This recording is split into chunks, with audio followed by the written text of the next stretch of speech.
आपने मुझसे कभी प्यार नहीं किया माँ?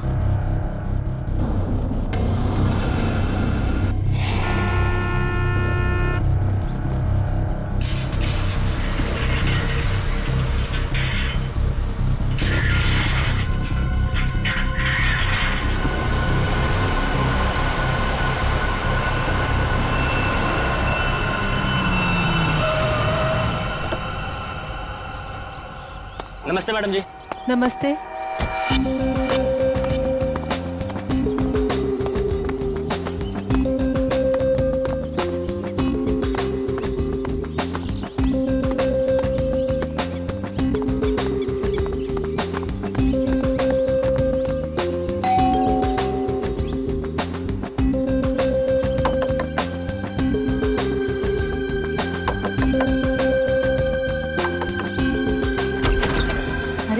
दरवाजा कैसे खुला है?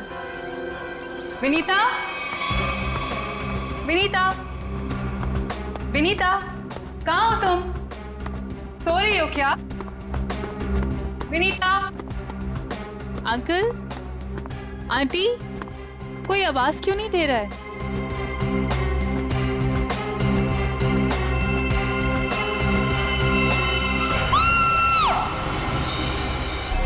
काफी खून बहा है सिर से,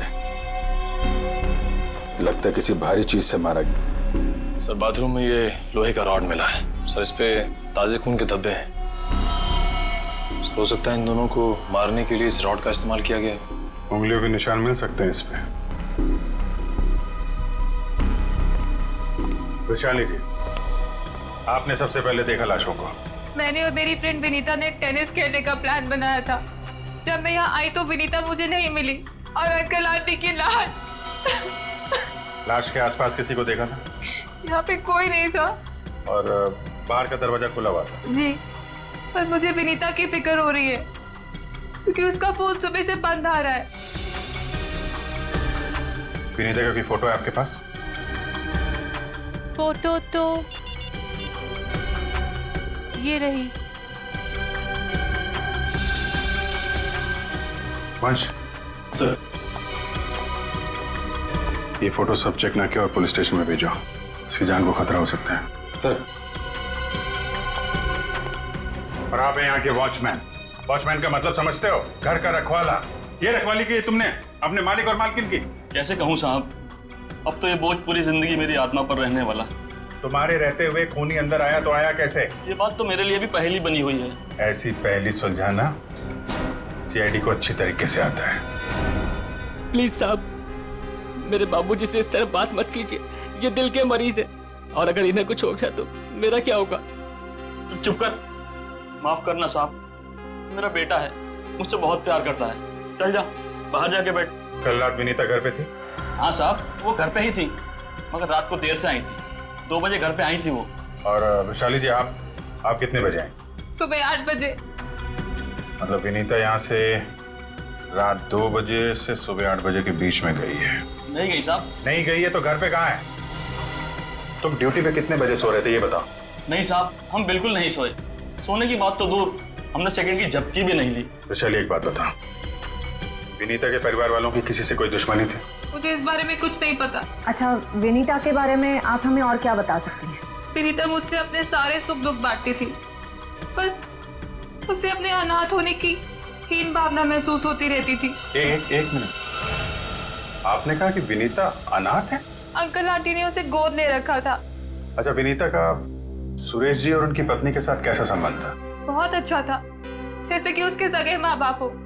पर विनीता से वो एक ही बात से नाराज होते थे। कौन सी बात? रोहन। ये रोहन कौन है? वो सुरेश अंकल के दोस्त धनराज जी का बेटा था। उससे विनीता बहुत प्यार करती थी, पर इन्हें ये रिश्ता जरा भी मंजूर नहीं था। रोहन ठीक आदमी नहीं था क्या? एक नंबर का शराबी। उसकी शराब पीने की लत की वजह से उसके माँ बाप ने उसे जायदाद से बेदखल कर दिया था। शराब पीने के बाद उसे कुछ भी होश नहीं रहता। एक बार तो उसने मेरे सामने इतना बड़ा ड्रामा क्रिएट किया था। विनीता, दरवाजा खोलो, खोलो दरवाजा। मैंने कहा दरवाजा खोलो वरना मैं दरवाजा तोड़ दूंगा। रोहन, मैं तुमसे अभी कोई बात नहीं कर सकती, प्लीज चले जाओ यहाँ से। मुझे अभी बात करनी है, मुझे इसी वक्त बात करनी है। खोलो दरवाजा, खोलो।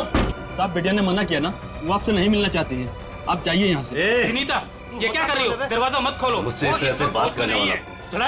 हाँ विनीता, तो तुम्हारे पापा एकदम सही कह रहे हैं। अभी वो होश में अपने नहीं है, पापा को दरवाजा यहाँ से मत खोलना। और अच्छे से समझा दे कि दोबारा मुझसे पंगा ना ले। हट विनीता। ये क्या ड्रामा लगा रखा है रोहन? चलो अभी चलो यहाँ से, अरे और माफी मांगो इनसे। सॉरी सॉरी वॉचमैन अंकल, मुझसे गलती हो गई। ये मेरी बदतमीजी की कीमत। दारू पी के तुम कुछ भी करते हो ना, कुछ भी बकते हो। चलो यहाँ से, चलो रोहन। इस रोहन का नंबर है आपके पास? 198234-561।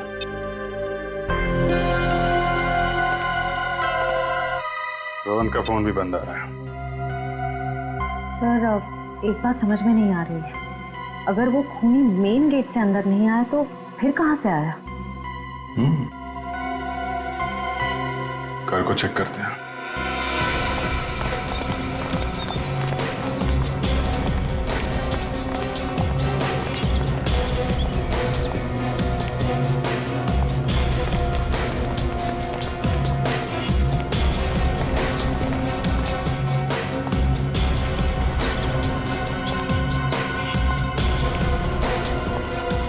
हाँ, ये देखा?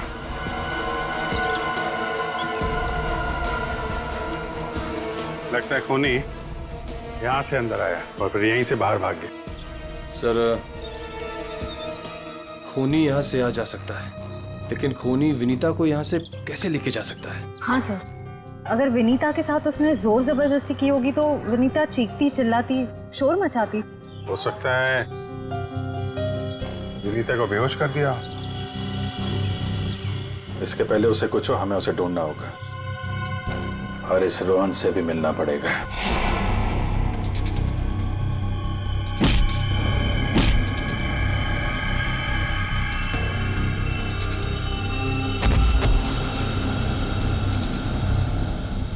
सर, अभिजीत सर ने रोहन का यही का पता बताया।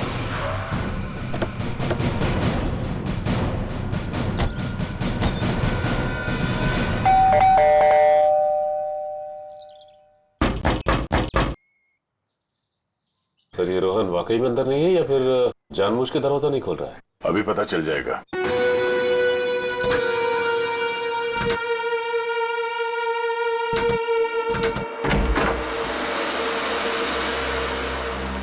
हो सकता है उसने विनीता को यहीं कहीं छुपा के रखा हो। घर में सामान भी ज्यादा नहीं है, पूरा घर खाली दिखाई दे रहा है। हाँ, वैसे भी कंगाल है वो। माँ बाप ने तो बेदखल कर दिया था उसे। सचिन,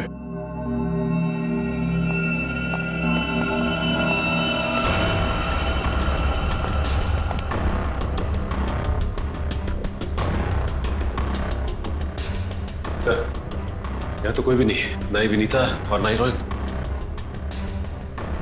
हो सकता है उसने अपना ठिकाना बदल दिया। काम करो, घर की तलाशी लो, कोई ना कोई सुराग जरूर मिलेगा।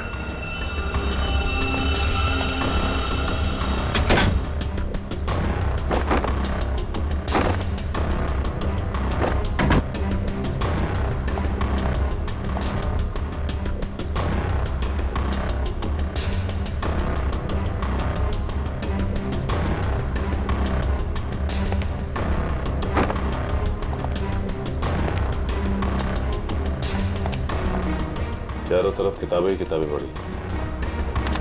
लगता है इस रोहन को किताबें पढ़ने का बहुत शौक था। नजरिया बदलिए, बहुत अच्छी किताब है ये।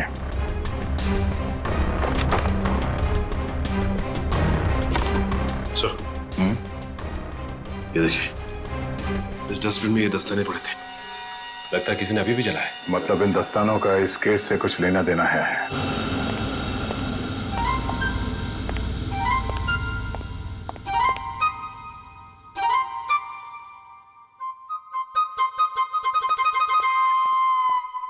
Ready sir. मेरे इतने बड़े शरीर के इत्तू से दिमाग में ना एक बात नहीं घुस रही है। कौन सी बात? ये रोहन का मेन मकसद था विनीता से शादी करना, करेक्ट? करेक्ट। फिर इसने अपने सास ससुर की जान क्यों ली?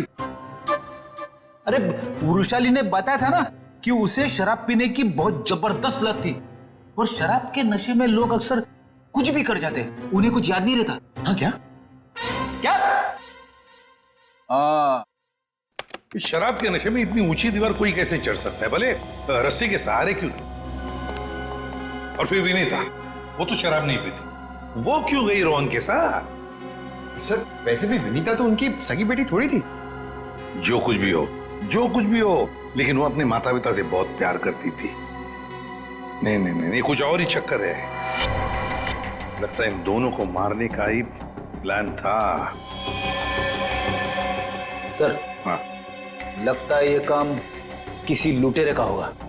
फ्रेडी लुटेरा नहीं हो सकता। कोई लूटने के लिए आता तो घर का सारा सामान वैसे के वैसे कैसे रहता? नहीं, ये मुजरिम जो भी है ना, उसका एक ही मकसद था, इन दोनों को खत्म करने का। सर, हाँ, एक बहुत ही हैरान कर देने वाली बात पता चली है। क्या? सर, विनीता ने 1 हफ्ते पहले फायर ब्रिगेड में फोन किया था और ये रही उस फोन कॉल की audio clip. Hello fire brigade, मेरे घर में आग लगी है, प्लीज जल्दी किसी को भेज दीजिए। मेरा एड्रेस है 603 हर्ष विहार शांति नगर। लेकिन सर, जब फायर ब्रिगेड वाले उनके घर पहुंचे तो विनीता की मम्मी माला जी ने उन्हें ये कहकर वापस भेज दिया कि वहां कोई आग वाग नहीं लगी है। हाँ, उसके घर में तो कोई आग लगने का निशान भी नहीं मिला। अरे झूठ क्यों कहा उसने? यही बात तो समझ में नहीं आ रही। फायर ब्रिगेड वाले ने खुद देखा था स्टोर रूम से धुआं निकलते हुए। उसने अंदर जाना भी चाहा, लेकिन माला जी ने उसे रोक दिया। माला जी ने फायर ब्रिगेड वाले को अंदर जाने से रोक दिया? क्यों? कुछ और ही चक्कर है।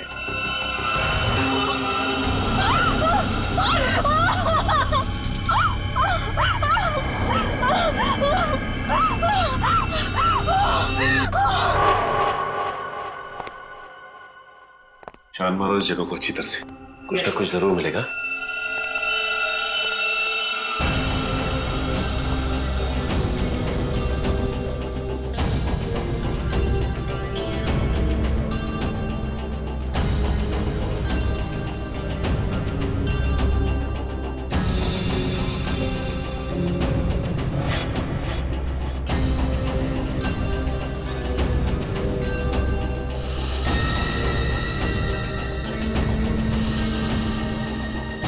ये क्या हुआ सर?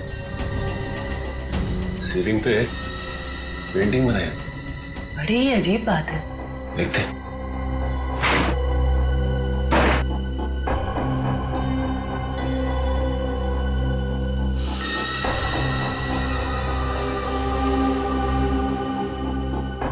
ये क्या? ये तो लगता है धुएं से बना हुआ निशान है, जलने की वजह से। मतलब सर, फायर ब्रिगेड वाला सही कह रहा था, यहाँ पे आग तो जरूर लगी है। सर, इस पेंटिंग से जली हुई सीलिंग को अच्छी तरह छुपाने की कोशिश की है। लेकिन सवाल ये उठता है कि सुरेश की पत्नी ने झूठ क्यों बोला फायर ब्रिगेड से? आखिर यहाँ पे ऐसी कौन सी आग लगी थी? सीलिंग का सिर्फ यही वाला हिस्सा जला।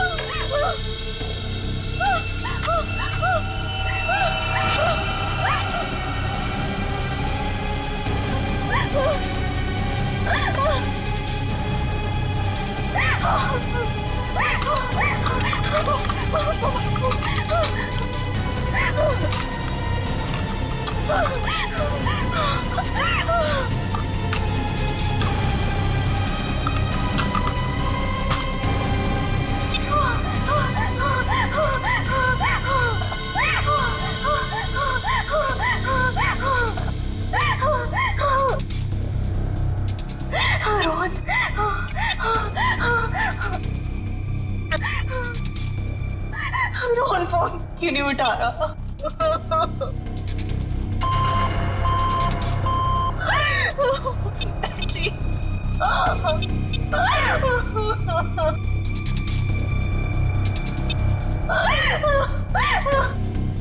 वैशाली पे फोन नहीं उठा रही।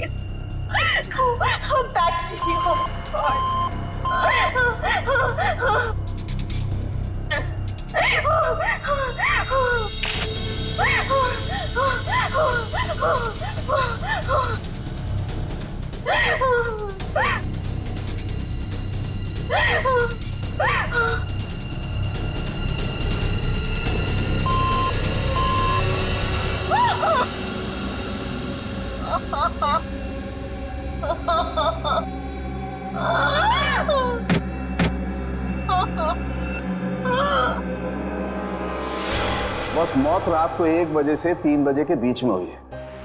और सर वॉचमैन कह रहा था कि विनीता रात को 2 बजे घर लौटी थी। सर अगर खून उससे पहले हुए होते तो वो चीखती चिल्लाती या बाहर जाती। मतलब खून 2 और 3 बजे के बीच में हुए हैं। सालून के साहब, हमें जो लोहे का रॉड मिला था उसके ऊपर से खूनी के उंगलियों के निशान मिले या नहीं? नहीं बस, कोई उंगलियों के निशान नहीं मिले। नहीं मिले? रोहन के घर में से हमें आधे जले हुए ग्लव्स मिले थे। कहीं रोहन ने वो ग्लव्स तो नहीं पहने थे ये खून करते वक्त? हो सकता है, तारिका वही चेक कर रही है। सर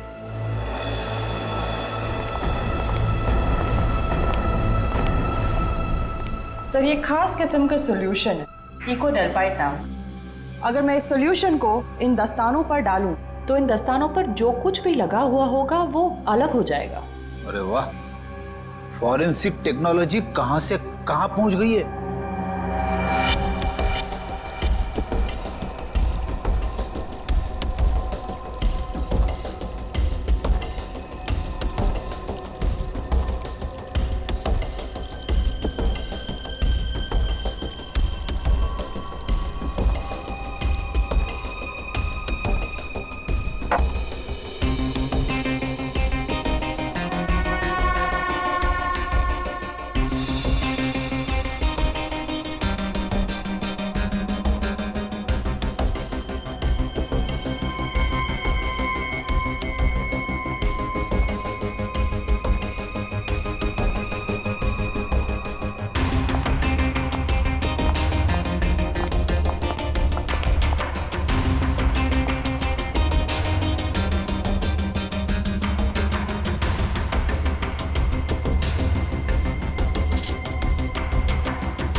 अरे इन पे तो खून लगा है,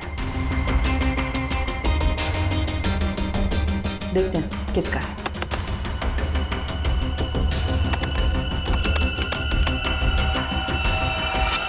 पॉजिटिव सर, ये खून मिस्टर एंड मिसेस सुरेश का ही है।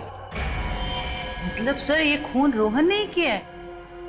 एक मिनट होल्ड ऑन।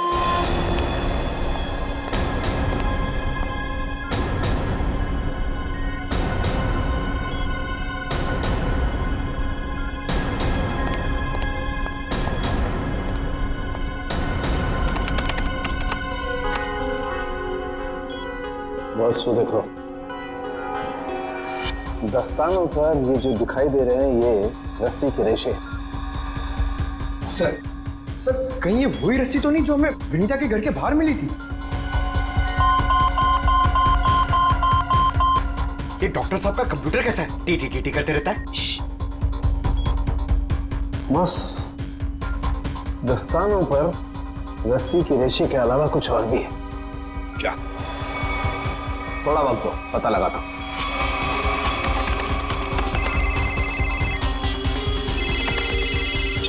हाँ श्रेया, ठीक है। क्या? सर विनीता का फोन थोड़ी देर के लिए ऑन हुआ था, उसके घर के बिल्कुल करीब। और सर उसने सोशल नेटवर्किंग साइट पे अपने दोस्त को एक SOS मैसेज भी भेजा है। श्रेया मुझे लिंक अभी भेज रही है सर, ये देखिए सर।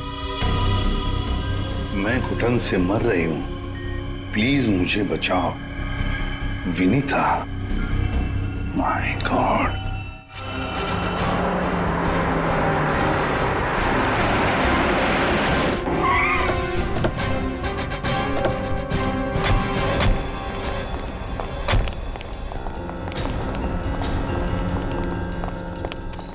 फिर मोबाइल मोबाइल कंपनी ने बताया कि विनीता का फोन आखिरी बार यही ऑन हुआ था।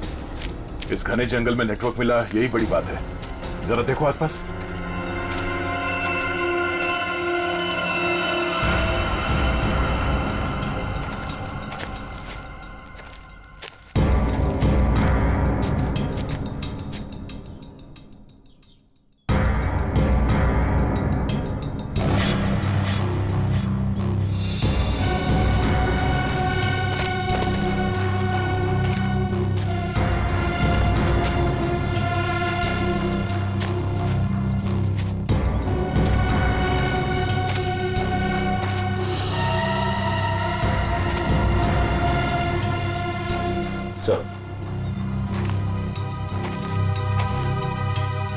सामने झोपड़ी दिखाई दे रही है।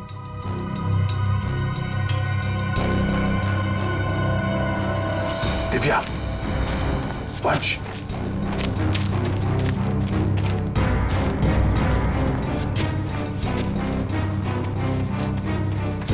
चौकन्ने रहना।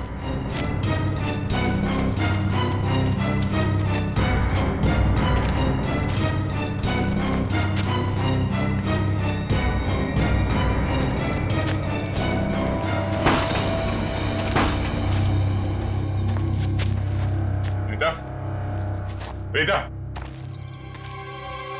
तो तलाशी लो।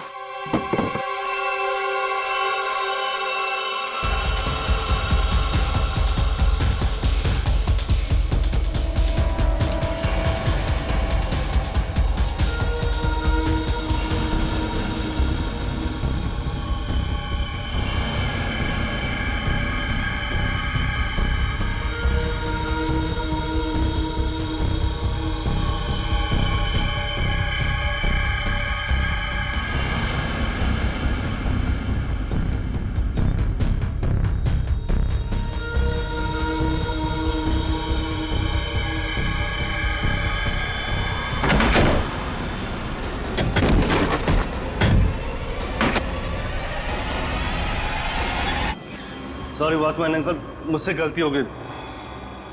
हम लोग सोच रहे थे कि सब रोहन का किया था, पर किसी ने इसे ऊपर पहुंचा दिया। सर नहीं, ऐसा तो नहीं कि विनीता ने अपनी आत्मरक्षा के लिए इसे मार दिया? नहीं, इसे भी ठीक वैसे ही मारा है, सर पे वार करके, जैसे विनीता के माँ बाप को मारा था। खूनी को एक ही है। सोचता है कि खूनी ने रोहन को मारा और विनीता को साथ ले गया।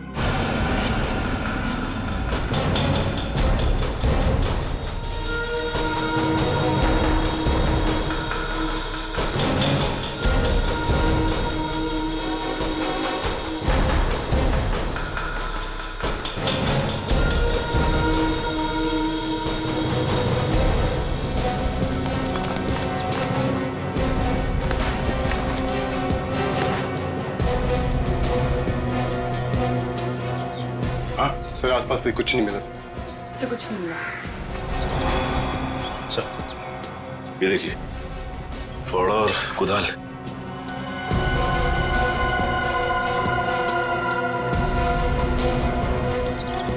कहीं जमीन के नीचे तो नहीं? यहाँ पे खुदाई का सामान पड़ा हुआ है, जरा फाड़ो दिखा ना।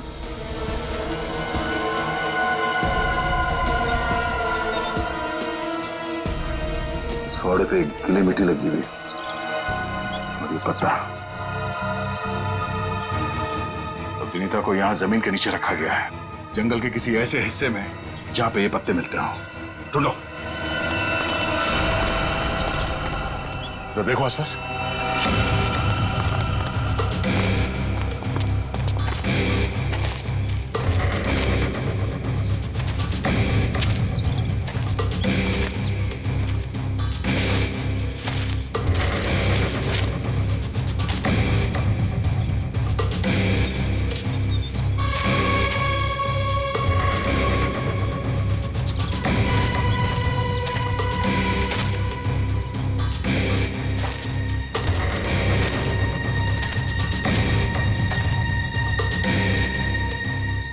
सचिन, वंश, दिव्या, ये देखो, लगता है हाल फिलहाल में यहाँ खुदाई हुई है। वंश, खुदाई का औजार लिया जल्दी। सर।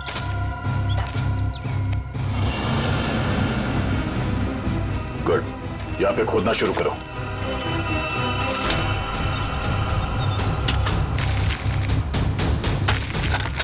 एक मिनट हट जाओ।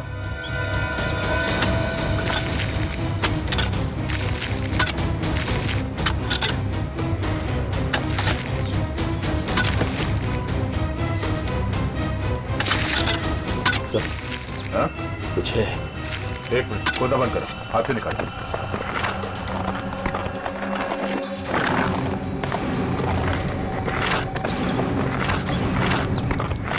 तो इसके अंदर तो नहीं?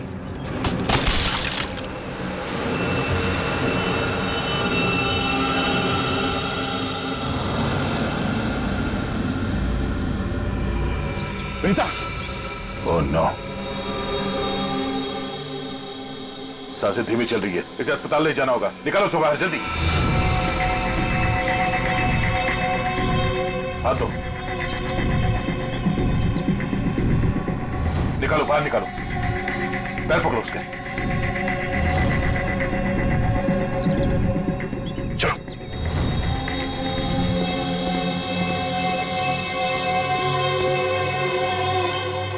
इतना समय बीत गया है, पता नहीं किस हाल में होगी विनीता। हम तो वक्त रहते उसे यहाँ ले आए। उम्मीद तो यही है कि वो ठीक हो जाएगी। ठीक भी हो जाएगी तो भी रोहन की मौत और उसके माँ बाप की मौत का सदमा पता नहीं बर्दाश्त कर पाएगी कि नहीं। मैं हमेशा कहता हूँ कि सीआईडी में सबसे मुश्किल काम यही है, किसी को किसी अपने की मौत की खबर देना। हाँ डॉक्टर साहब, कैसी है विनीता? अब खतरे से बाहर है, उन्हें होश आ गया। गुड, हम उनसे बात कर सकते हैं? हाँ बात कर सकते हैं, लेकिन वो काफी तनाव में, बहुत देर तक कम ऑक्सीजन में रहने की वजह से फिलहाल बहुत ज्यादा कमजोर है वो। थोड़ा संभाल के ध्यान रखिएगा इस बात का। ठीक है, हम इस बात का ख्याल रखेंगे। Thank you. चलो।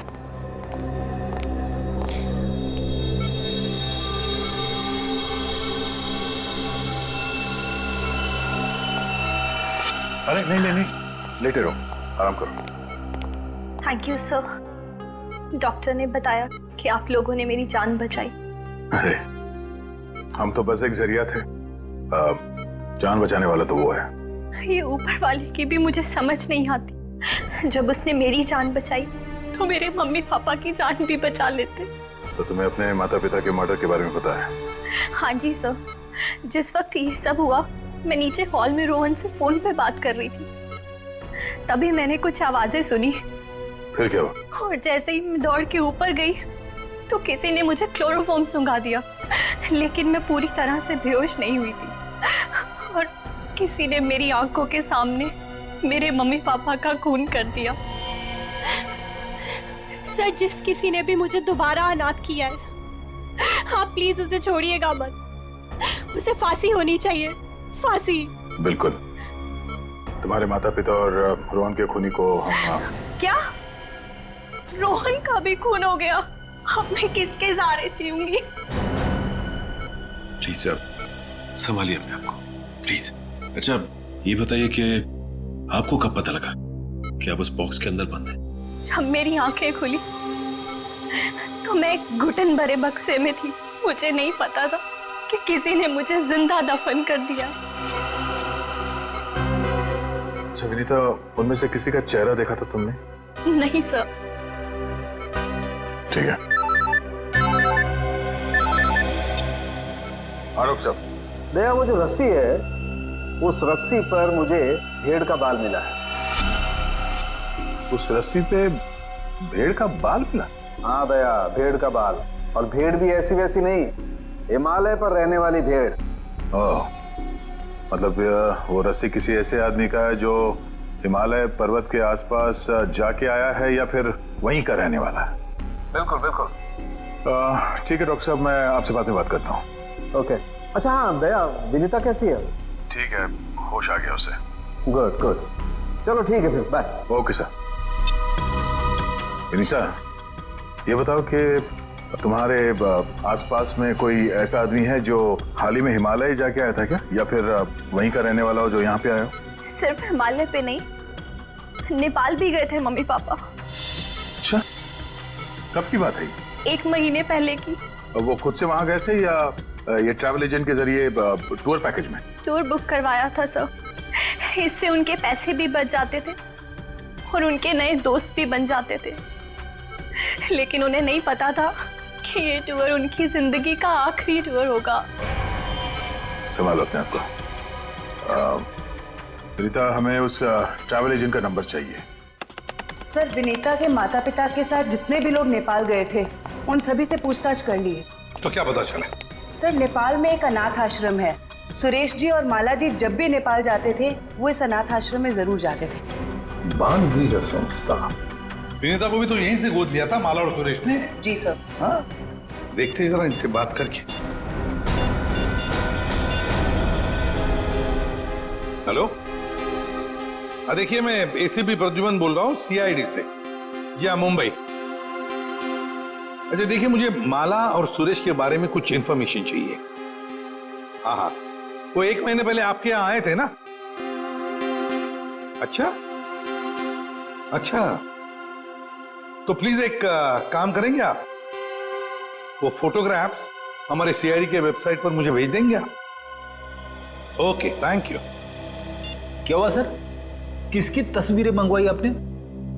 विनीता को गोद लेने से पहले सुरेश और माला ने इसी अनाथ आश्रम से 1 साल पहले एक लड़के को गोद लिया था, गोविंद नाम में। गोविंद, लगता है फोटोग्राफ्स आ गए।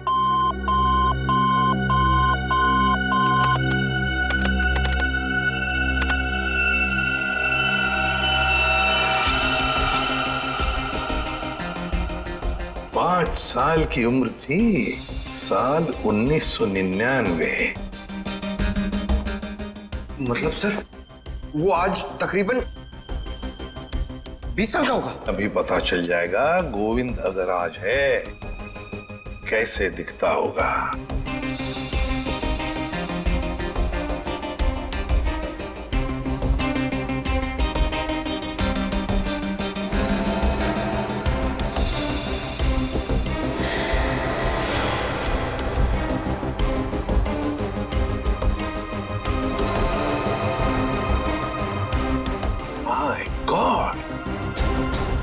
माय गॉड, ये गोविंद है।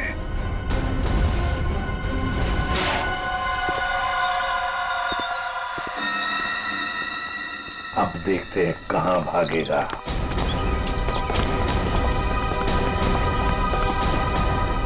ठीक है सर, हमें देख के अंदर भाग गया है। जब गीदड़ की मौत आती है तो वो शहर की तरफ भागता है, मगर ये तो अंदर भाग गया।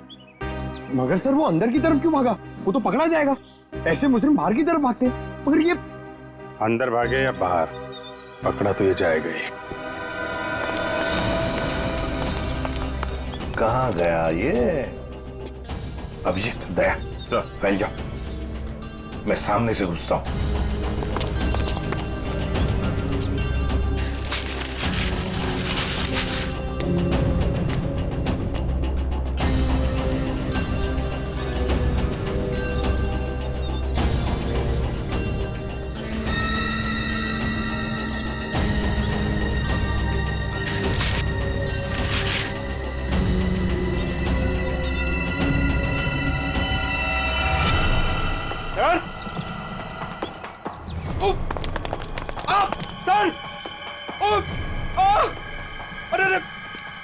क्या हुआ?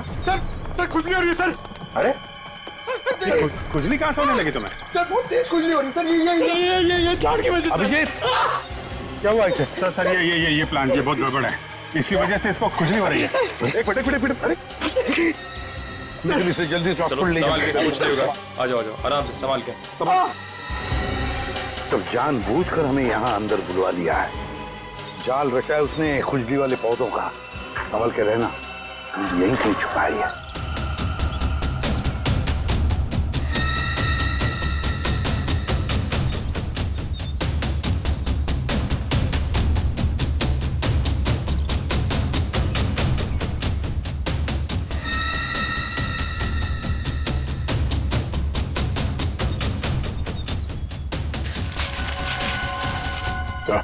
हाँ,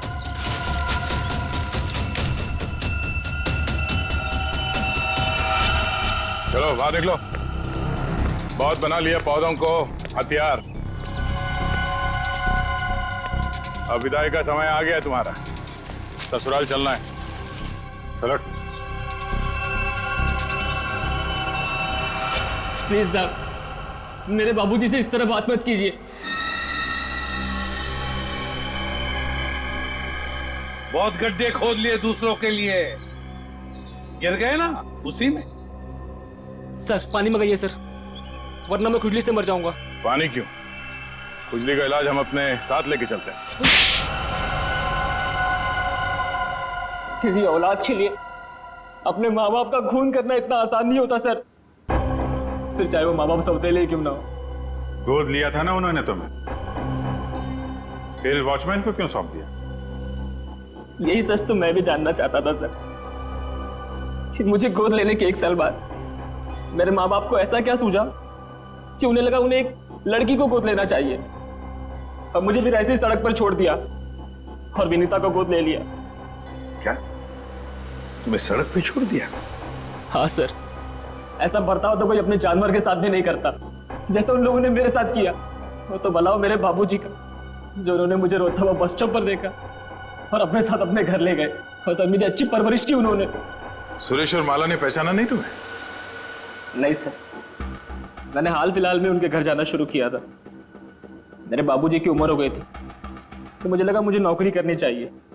क्या तुम्हारे बाबूजी जानते नहीं थे कि तुम उनके मालिक के बेटे हो? नहीं सर, जब मैं उन्हें मिला था तब वो वहां काम नहीं करते थे, और सर मैं इसे कोई इत्तेफाक नहीं कहूंगा, तो भगवान ने मेरे साथ इंसाफ की। तुम्हें किसने अधिकार दिया सजा देने का? सजा देने का हक सिर्फ अदालत को है। क्या तुम शुरू में ही पहचान गए थे उन दोनों को? ये बात तुम्हें मालूम कैसे पड़ी कि उन्होंने तुम्हारे साथ ऐसा किया था? नहीं पहचाना था सर।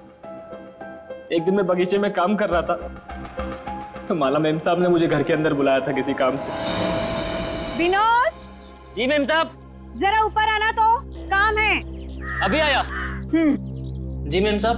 विनोद, देखो ये पुरानी अलमारी है, इसे ठीक से स्टोर रूम में रख देना। हाँ जी मेम साहब। हाँ।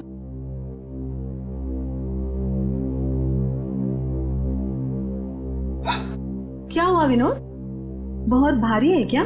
बहुत ज्यादा भारी मेम साहब। एक काम करता हूँ, इसमें से कुछ सामान बाहर निकाल लेता हूँ। मगर निकाला हुआ सामान फिर से रख देना अंदर। हाँ जी मेम साहब। हाँ।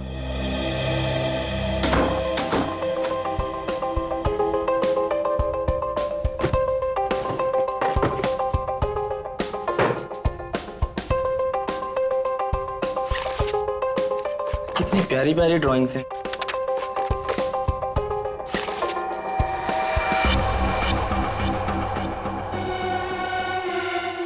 ये तस्वीर तो मेरे बचपन की है। इसका मतलब साहब और मेम साहब ने मुझे गोद लिया था। विनोद, कितनी देर, जल्दी करो। जी मेम साहब, बस हो गया।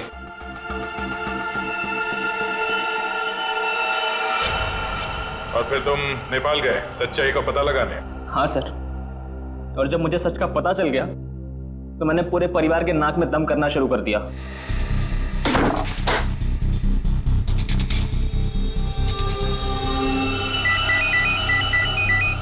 किसका फोन है? हेलो हेलो, अरे जवाब क्यों नहीं दे रहे हो? हेलो, कौन है? ऐसा क्यों किया? कौन बोल रहा है? आपका बेटा। बेटा? क्या? बताइए, ऐसा क्यों किया? मुझे अपना बनाकर फिर से अनाथ क्यों कर दिया? देखो, ऐसी बातें फोन पर नहीं होती है। आमने सामने मिलो, फिर बैठ के बात करते हैं। बताइए कहाँ मिलना है? मेरे घर। ठीक है, पहुंच गया।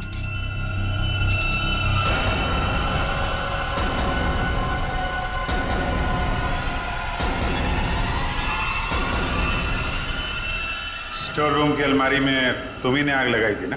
हाँ सर, पर माला जी नहीं चाहती थी कि उनकी सच्चाई दुनिया को मालूम पड़े और समाज में उनकी बेइज्जती हो, इसलिए फायर ब्रिगेड को भी उन्होंने वापस भिजवा दिया। और रोहन, रोहन को क्यों मारा? मैं रोहन को नहीं मारना चाहता था सर, उससे मेरा कोई लेना देना था ही नहीं। मैं तो उसके घर गया हुआ था वो दस्ताने रखने के लिए, ताकि आप लोगों को दस्ताने उसके घर से मिले और आप लोग उस पर शक करें। उसने मुझे देख लिया सर, मजबूरन मुझे उसे मारना पड़ा। बदले की आग में तूने 3 खून किए, एक मासूम को जिंदा दफनाने की कोशिश भी की। ये कैसा बदला? ये बदले की आग तुम्हें फांसी के फंदे तक ले जाएगी, फांसी के फंदे तक।